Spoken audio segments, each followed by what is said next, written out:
नमस्कार। आज हम सुप्रीम कोर्ट के एक काफी जरूरी और हाल के फैसले पर बात करेंगे। देवशाला और अन्य बनाम ओरिएंटल इंश्योरेंस कंपनी लिमिटेड और अन्य, ये 2025 का जजमेंट है और हमारे पास विश्लेषण के लिए, मतलब समझने के लिए फैसले के मुख्य अंश हैं।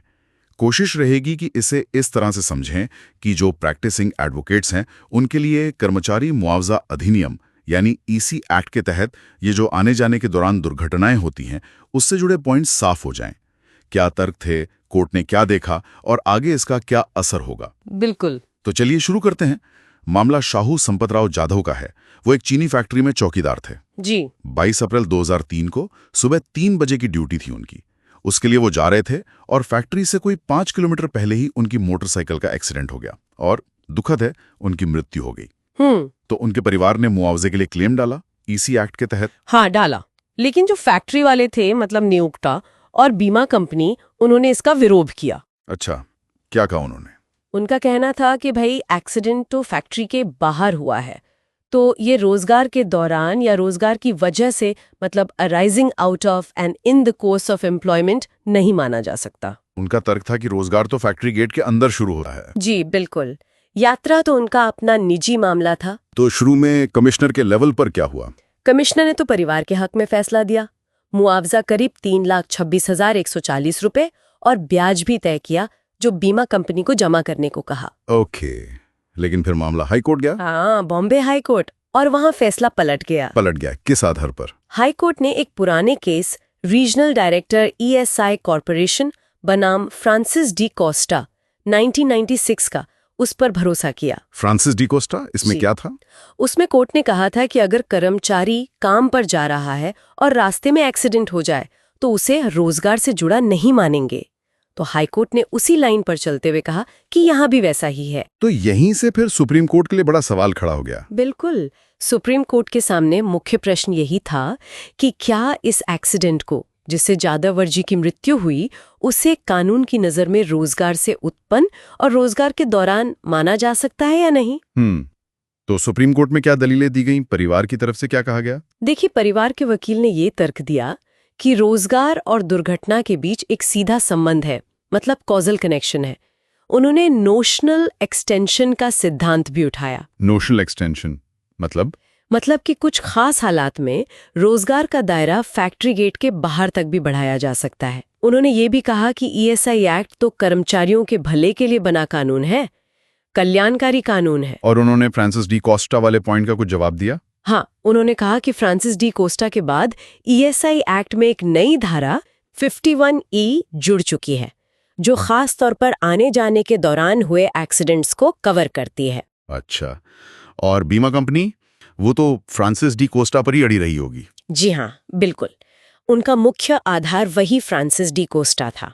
उन्होंने फिर वही बात दोहराई कि रोजगार तो काम की जगह पर पहुंचने पर शुरू होता है, यात्रा निजी मामला है। उन्होंने एक और केस का भी शायद जिक्र किया था। हाँ, जनरल मैनेजर BEST अंडरटेकिंग बनाम मिसेस एग्नेस।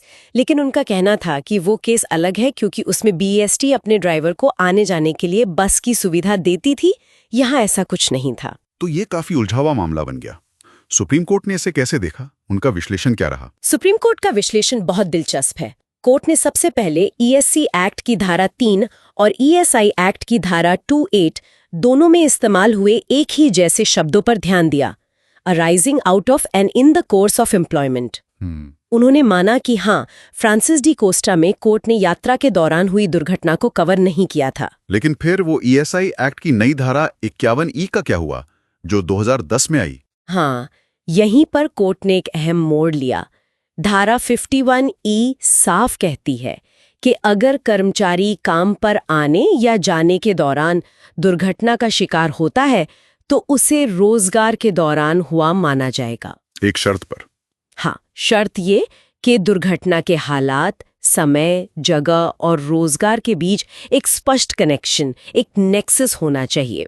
तो कोर्ट के सामने सवाल ये आया कि क्या ये ESI एक्ट की बाद में आई धारा पुराने EC एक्ट के मामलों की व्याख्या के लिए इस्तेमाल हो सकती है? मतलब क्या ये रेट्रोस्पेक्टिव है? हाँ जी, यही मुख्य सवाल थे। क्या ये रेट्रोस्पेक्टिव है? क्या इसकी व्याख्या EC एक्ट पर लागू होगी?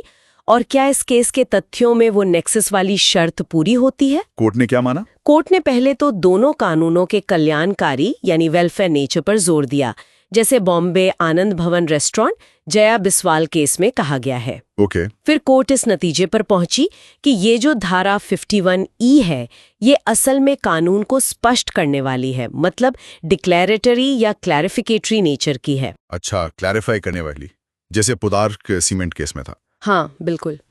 और क्योंकि ये क्लैरिफाई कर रही है, इसलिए ये पूर्वव्यापी यानी रेट्रोस्पेक्टिव तरीके से लागू होगी। मतलब ये सिर्फ भविष्य के लिए नहीं, बल्कि पुराने मामलों पर भी लागू होगी जहां कानून की भाषा अस्पष्ट थी। ये तो बड़ा पॉइंट है। लेकिन दो अलग-अलग कानून हैं, ईएसआई एक्ट और ईसी एक्ट, इनको जोड़ा कैसे? इसके लिए कोर्ट ने स्टैट्यूट्स इन पैरी मटीरिया के सिद्धांत का इस्तेमाल किया। पारी मटीरिया मतलब ऐसे कानून जो एक ही विषय वस्तु पर बने हों। जैसे यहाँ दोनों कानून कर्मचारियों के मुआवजे या फायदे से जुड़े हैं।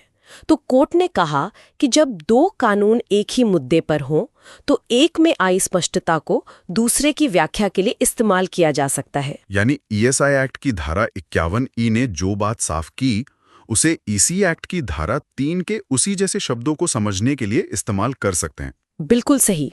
कोर्ट ने जस्टिस जीपी सिंह की किताब और ए वैद्यनाथ अय्यर जैसे फैसलों का हवाला देते हुए यही कहा। तो फिर इस केस में अंतिम फैसला क्या हुआ? सुप्रीम कोर्ट ने ईसी एक्ट की धारा 3 के वाक्यांश arising out of and in the course of employment की व्याख्या करते हुए कहा कि इसमें कर्मचारी के घर से काम पर आने या काम से घर जाने के दौरान हुई दुर्घटनाएं शामिल होंगी। लेकिन वो नेक्सस वाली शर्त के साथ। हाँ, बशर्ते दुर्घटना के हालात, समय, जगह और रोजगार के बीच वो स्पष्ट संबंध, वो नेक्सस स्थापित हो।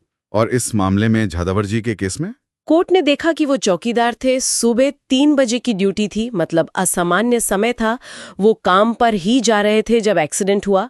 इन सब बातों से वो नेक्सस साफ तौर पर बन रहा था। तो मतलब सुप्रीम कोर्ट ने अपील मान ली, हाई कोर्ट का फैसला रद्द कर दिया और जो कमिश्नर का पहला आदेश था उसे बहाल कर दिया। परिवार को मुआवजा मिलेगा। तो वकीलों के लिए, प्रैक्टिसिंग एडवोकेट्स के लिए इसका क्या मतलब है? सबसे बड़ा टेक अवे क्या है? सबसे बड़ा टेकअवे ये है कि अब ईएसआई एक्ट के तहत काम पर आने जाने के दौरान हुई दुर्घटनाओं के लिए भी मुआवजा मिल सकता है। दरवाजा खुल गया है एक तरह से। लेकिन वो नेक्सस साबित करना पड़ेगा। जी हाँ, वो नेक्सस या कनेक्शन साबित करना बहुत जरूरी होगा। ये फैसला फ्रांसिस डी कोस्टा की पुरानी थोड़ी सख्त व्याख्या को इन मामलों में काफी हद तक बदल देता है। अब एडवोकेट्स को ऐसे केस में नेक्सस पर फोकस करना होगा। संक्षिप्त में कहें तो सुप्रीम कोर्ट ने साफ कर दिया है कि काम पर आना जाना भी रोजगार का हिस्सा माना जा सकता है मुआवजे के लिए, अगर उसका रोजगार से सीधा और स्पष्ट कनेक्शन दिखाया जा सके। हाँ, बिल्कुल। और ये ईएसआई एक्ट की धारा 51E की रोशनी में है और रेट्रोस्पेक्टिव भी है। और अंत में एक सोचने वाली बात छोड़ जाते हैं। अब कोर्ट ने यात्रा दुर्घटनाओं के लिए नेक्सस पर इतना जोर दिया है, तो भविष्य में रोजगार से जुड़ी दूसरी गतिविधियां जो शायद सीधे तौर पर काम ना हो लेकिन उससे जुड़ी हूं, इंसिडेंटल एक्टिविटीज, उनके बारे में व्याख्या कैसे बदलेगी? क्या दायरा और बढ़ेगा या फोकस सिर्फ यात्रा तक ही रहेगा? ये देखना आगे दिलचस्प होगा।